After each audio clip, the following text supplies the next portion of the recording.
My name is David R. Wooden. I was born and raised in Riverside, Illinois, which is a suburb of Chicago on the west side. I was in the United States Marine Corps. It was great too. It really was. They treated me very well. The reason I went in the Marine Corps is that at the time I went through training at Pensacola, Florida, the Navy had you flying multi-engine anti-submarine warfare. And I was just 19 going on 20. And at that age, all I wanted to do was fly jet fighters. Flying a multi-engine airplane looking for submarines sounded very boring.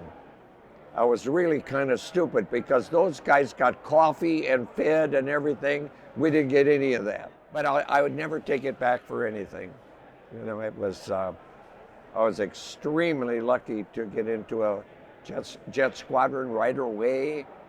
And I was in the very first FJ, which the Air Force called it F-86. I was in the very first squadron of the F-86 or FJ in the Marine Corps. It was extremely exciting for me. And I was just lucky to get it. They were going to send me overseas to Korea flying a propeller-driven airplane called AD. Man, I didn't want that at all. And so this Marine Corps sergeant was in charge of giving you your orders where you were going to go. He said, you're going to go over to Korea and be stationed over there and fly propeller-driven airplanes. And I said, I'd sure like to get into that jet squadron, you know, that I just went down and looked at. And he said, there's going to be a major walk out of that office there in about 5 minutes. They lost a pilot in that squadron yesterday, and you need another pilot. When he comes out, his name is Major Morrison. Introduce yourself. Tell him you like that squadron, you want to go down there. So I did, and says, change his orders, send him down, we need him. And that's how I got it. I was in this FJ squadron. They were going to go on a med cruise, and I qualified and everything on the aircraft carrier and everything. Then all of a sudden they made a rule, you had to have 100 hours in type to go. I only had 90 at that time. So I didn't get to go.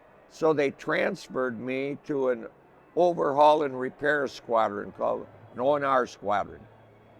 At that time we had lots of old airplanes, and so I got to fly them to Litchfield, where we called it the boneyard, where they're going to crunch them up. So I was able to fly Corsairs, F6Fs, F4Fs, F7F Tiger Cats, F8F Bearcats. We had a few old twin-engine airplanes, Beechcrafts and things like that. We took those down there too.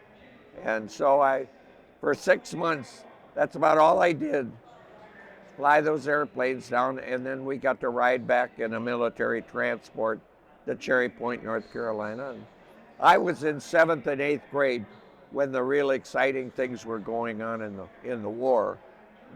The Mariana Turkey Shoot, the Battle of Midway, and later when I saw pictures of the airplanes and everything, I thought, how lucky could I be to be able to fly these old warbirds, you know, because they're going to be extinct, you know, and nobody else is going to get to fly these airplanes because they're junking them. And so I thought it was unbelievable that I should have the opportunity to do that. And the commanding officer of the O&R squadron flew in the Battle of Midway. And so to be able to meet him and fly with him, you know, fly on his wing down to Arizona, probably one of the most exciting things I ever got to do in my whole life. I mean, it just made you grow like 2 feet, just thinking about it, you know. Was there any tradition you had when you walked away from the plane and that was the end of the line for the plane? You know, on the side. Goodbye, old girl. You know, it was really something for me. I mean, it was really something to fly all the different jet airplanes, but just the opportunity to be able to climb into the cockpit of those. Not only that, it really made you feel like a Marine. I mean, it really did. I mean, I know the Navy flew all those airplanes too, but for me, uh, it was once in a lifetime.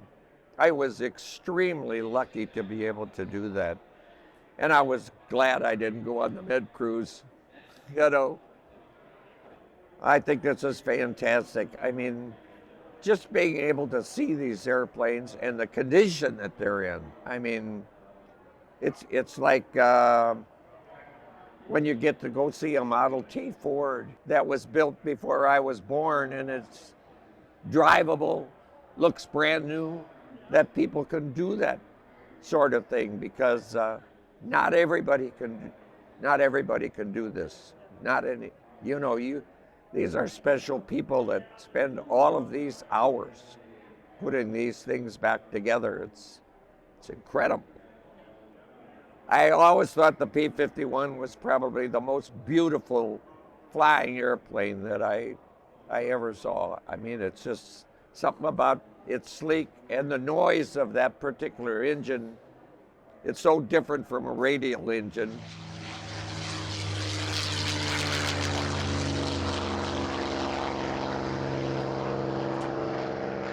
But when I was at Kingsville, Texas, flying the F-6F, we used to jump them at the Air Force base in down by the Mexican border. There was an Air Force base, and our instructor would take us down there.